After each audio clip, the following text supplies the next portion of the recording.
What's up mga kamix? Welcome back to my YouTube channel.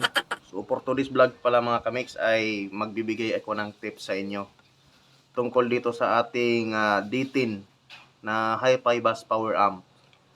So marami kasi akong nababasa na comment sa aking mga upload na mga negative. So yung mga comment nila doon ay sirain daw itong D10. So mabilis daw siya bumigay. Mayroon daw isang buwan lang nagamit, sira na, pumutok na ang fuse, capacitor. Sorry. Pumutok daw po yung capacitor. So, yun po yung kadalasan ko na nababasa na mabilis masira yung kanilang D10. So, magbibigay ko ng tips sa inyo mga kamix para hindi siya mabilis masira. Kasi itong aking D10 mga kamix, ayan. Kung nakikita ninyo yung kauna-unahan kong upload dyan, so mahigit isang taon na ito. So, mayroon na po itong 47k views. Maraming salamat sa mga viewers natin dyan sa nanonood sa aking kauna-unahang video na D10, yung aking upload dyan. So, maraming salamat sa inyong suporta. So, magbibigay ako sa inyo ng tips mga kamix para tumagal siya, no? So, bali ito siya. Naka-power on na ito. Tapos, naka-off yung volume niya. So, yung treble niya, yung volume sa treble, ayan, nakalaona. And then sa bass, di nakalaona. Tapos ito naman, sa microphone naman ito. Ayan. So, hindi ko na to review mga kamix dahil may review na ako dito. So, yung tips na lang dito sa paggamit para hindi siya mabilis masira. So, ganito yung diskarte ko mga kamix kapag gumamit ako nito pag nagpa-music. Kasi kahit anong kagandahan ng ating mga amplifier kapag hindi tayo marunong maggamit, no, kung sagad-sagad naman yung mga volume natin, so kahit gaano pa kamahal yan, mag-iinit yan at magkukos ng pagkasira yan. So ituturo ko sa inyo. Ayan, naka-play na po tayo ng music. Ayan, may music na po yan. So naka-off lang yung ating music volume, ito. So ganito lang yung treble niya mga kamix, no? Kahit babad ko yan, kahit hanggang tanghali hapon yan, hindi masisira ito. So subok na to, tested na tong aking amplifier na ito mga kamix. 1 year mahigit na ito, buhay na buhay pa. So, ganito lang yung... Yan mga kamix. Huwag po tayong magsagad-sagad ng volume nito para hindi siya masyadong mag-init. Kasi wala po itong fan. So, ayan o. Ulitin ko, wala po itong fan sa loob nito.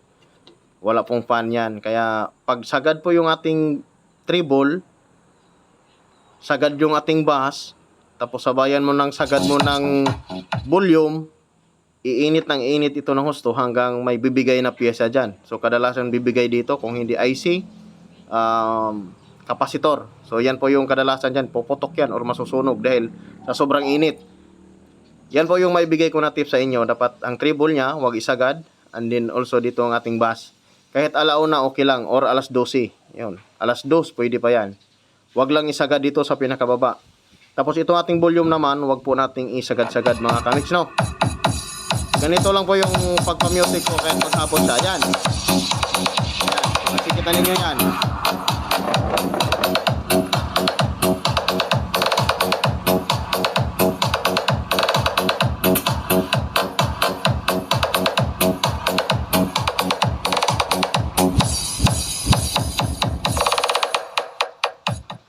So, ganun lang po ako magpa-play ng music mga kamix. Ganun lang po yung volume ko.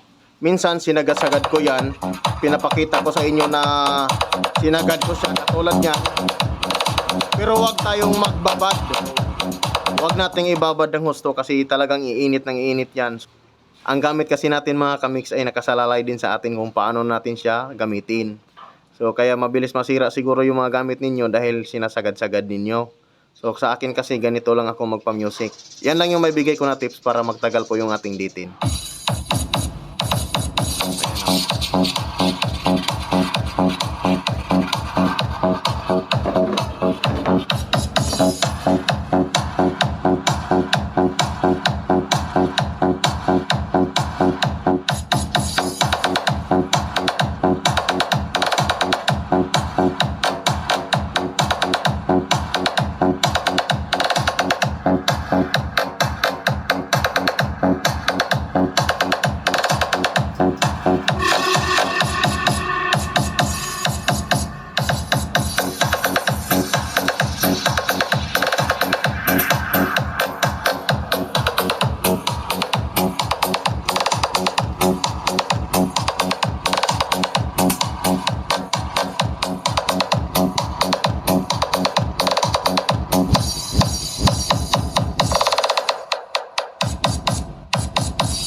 ayan mga kamix, maraming salamat at hanggang dito na lang tayo. So yun lang yung maibigay ko na tip sa inyo para magtagal yung ating D10.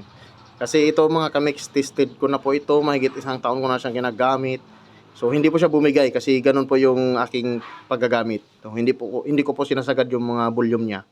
So yun lang, at maraming salamat pala sa mga nag-comment, sa mga nanood sa aking kauna-unahang upload nito na nagkaroon siya ng 47k views. Ayan, maraming salamat sa inyong suporta.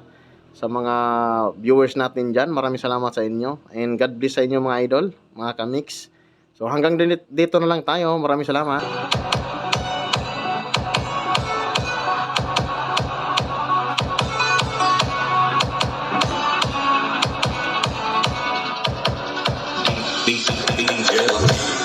Party people, can you feel it? Let me hear you shout. All right, now, let's take it to the top. Let's do it one more time now.